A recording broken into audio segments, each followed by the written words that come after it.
코로나19 팬데믹의 여파로 계속되는 폐업하는 불경기에 자영업자가 자영업자 늘어나고 있다는 폐업률이 소식입니다. 역대 최고 수치를 유지하고 있습니다. 2020년 코로나19 팬데믹을 시작으로 경기가 어려워지면서 폐업하는 자영업자가 폭발적으로 증가했으며 그 여파는 아직까지도 현재 진행형입니다. 지금도 길거리를 돌아다니다 보면 임대 연수막이 붙은 상가를 어렵지 않게 접할 수 있는데요. 편의점은 다른 업종에 비하면 비교적 코로나19의 영향을 적게 받은 편이었습니다. 1인 근무 체제에 손님들은 물건을 사고 나가는 경우가 대부분이기에 팬데믹 당시 실행했던 인원 제한 정책에 대한 경제적 손해가 다른 업종에 비하면 버틸만 하다고 볼 수 있었습니다. 그렇다고 해서 편의점이라고 안전했던 것은 절대 아닙니다. 그 이유는 편의점이 다른 업종과 다른 수익 구조를 갖고 있기 때문인데요. 개인마트가 아닌 편의점은 프랜차이즈 소매업이기 때문에 제품이 생산되고 유통되기까지의 과정을 거치고 나면 제품에 대한 마진이 적어 매출이 조금만 떨어져도 점주에게 느껴지는 부담감은 절대 적지 않았습니다. 물론 저 또한 예외는 아니었습니다. 실제로 매년 매출은 조금씩 감소했고 매장을 처음 오픈했을 4년 전의 매출과 지금의 매출을 비교하면 약 20%가량 차이 날 정도로 매출이 감소했는데요. 매출만 줄어드는 게 아니죠. 매년 오르는 인건비와 세금, 관리비 등은 추가적으로 부담으로 다가왔고 한마디로 매년 조금씩 망해가는 중이었습니다. 오해하실까봐 말씀드리지만 편의점이 잘못된 사업이라거나 편의점 본사가 나쁜 놈들이라고 얘기하는 게 아닙니다. 본사도 본사 나름으로 소비자에게 좋은 이미지로 기억되는 브랜드의 라이센스를 부여해주고 누구나 쉽게 유통할 수 있는 시스템을 구축해서 그것에 대한 영업이익을 나누는 사업을 하고 있는 거라고 생각해요. 단지 저 같은 특별한 경쟁력이 없는 소상공인은 경기 악화에 대한 대처가 어려웠다는 걸 얘기하고 싶었습니다. 아무튼 이때 편의점을 운영 중이던 제가 할 수 있었던 선택지는 두 가지였습니다. 첫 번째는 알바생을 줄이고 내가 일하는 시간을 늘리는 것. 줄어드는 매출과 점점 늘어가는 고정비를 가장 빠르고 직설적으로 해결할 수 있는 방법이었습니다. 실제로 저는 약 2년 전까지는 이 방법으로 망하는 시간을 늦춰왔습니다. 당시에는 어떻게 보면 위에서 얘기했던 부담 요소를 100% 바로 해결할 수 있는 방법이었으니까요. 두 번째는 편의점을 접고 다른 방식으로 수익을 창출하는 것. 저는 이 방법도 병행했습니다.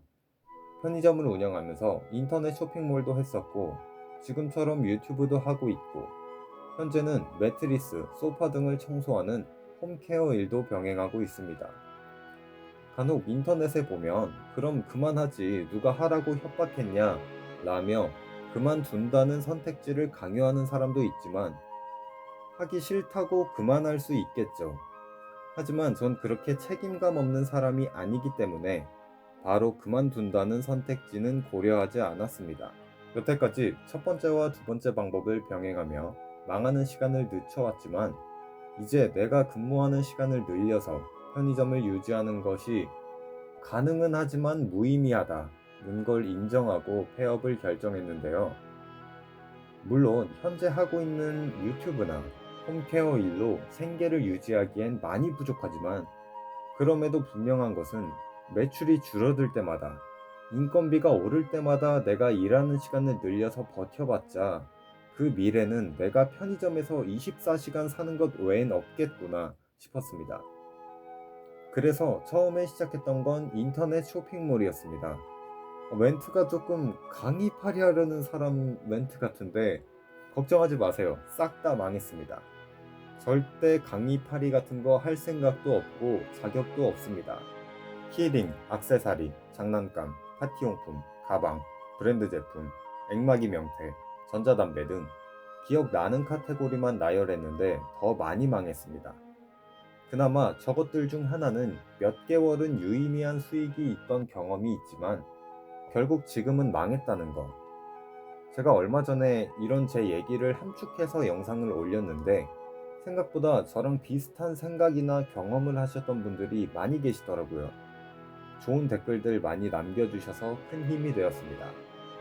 저는 여태까지 수도 없이 망했지만 그럼에도 불구하고 저처럼 지금 일이 서서히 망해간다 까진 아니더라도 내가 이 일을 평생 하긴 힘들겠다 혹은 다른 일을 해보고 싶다 하시는 분들은 실패를 두려워하는 마음을 충분히 공감하지만 한 번쯤은 가능하다면 될 때까지 시도해 보시는 걸 추천드립니다.